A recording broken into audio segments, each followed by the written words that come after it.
Good morning, everybody. It's a little warmer today, and actually by afternoon it's supposed to be quite nice, but right now it's still rather chilly.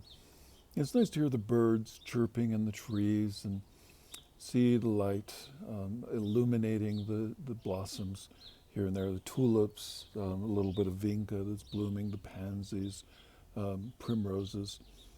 There's a whole range of flowers. Today, for some reason, I woke up thinking about words.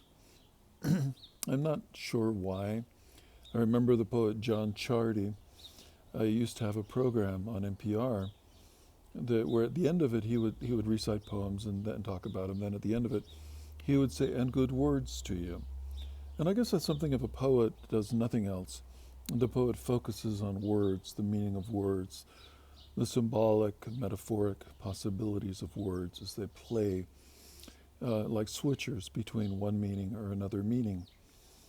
But there's so much more. Most of the time when we think of words, we think of as something that stands for something else. That is to say, they carry meaning, and the meaning is what we think of. And so, at least in English, we want the words to almost appear to be transparent, so that we're talking about the world around us. So if I mention flower, I'm talking about a flower, the thing with perfume and color and beauty. Yes, but words are also things in and of themselves. They are flowers, and they have their own resonance as we interact with them throughout our lifetime. And so words are not negligible. They aren't just vehicles, things that carry meaning. They are real, solid things that we interact with. Just as I see two squirrels running up a tree trunk and playing, and now I guess they tussled and one of the squirrels fell, landed on another branch, and then's running away. That's reality.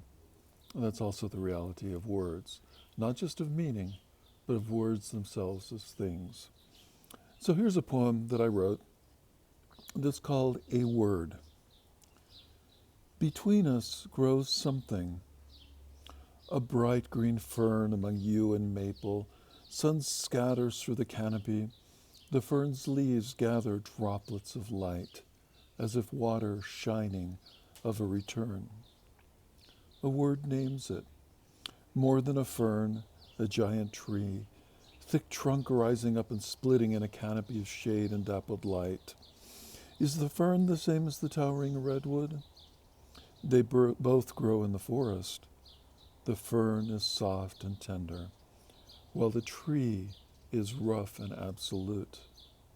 Yet there is just one word between us. Thank you. See you tomorrow.